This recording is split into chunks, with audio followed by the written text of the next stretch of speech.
За энэ гэсэн дөрвөн цифрыг ашиглан дадаагийн цифр зэрэгцсэн ороогүй тоо хэдийг бичих боломжтой вэ гэж. Жишээ нь ийм тоо үүсгэж болохгүй л.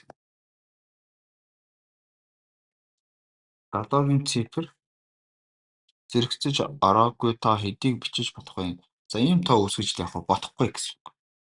За хэдүүлээ тэгвэл эдгээр 5 цифрээр нийтдээ хэдэн тоо зохиож болох вэ гэдэг нийт боломжийн тоог нь олох юм бол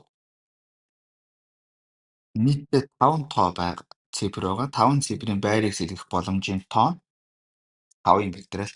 Гэтэл энд дөрвүүдийн байрыг солиход манай тооны утга өөрчлөгдөхгүй учраас эдгээр их хасчих ёстой. Тэгвэл 4-ийн тоо 3 байгаа байна уу?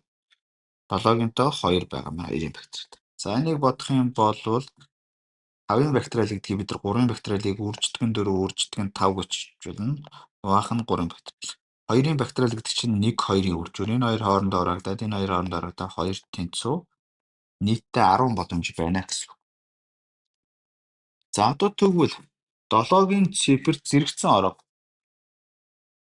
орчих тоог нь бич. 7-гийн цифр зэрэгцсэн орших буюу энэ хоёрыг 1 гэж үзчих. 1 үзчих.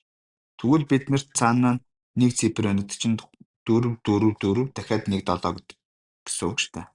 Тэгэхээр 4 цифрийн байраас хэлэх боломжийн тоо тэгээ энэ чинь нэг цифр байгаа гэж сэтгэх юм бол 1-ийн бактериал хуваах нь ижлэгэн цифр гэдэг чинь 3 байгаа 3-ын бактериал. За энийг бодчоор энд бид нарт 4 гарна гэсэн. Энэ бол 7-гийн цифр зэрэгцэн оршиж байгаа тоо. Тэгтэл бидний бодлогонд болохоор зэрэгцэн ороогүй тоо хэд байх вэ гэдгийг олчих. Тэгвэл бидний нийт боломжийн тоо нь 10 байгаа. Энэ дээрээс 7-гийн цифр зэрэгцэн орших боломжийн тоо нь 4 байгаа гэдэг чинь 6 ширхэг тийм тоо байна гэсэн үг. Ингээс ярив.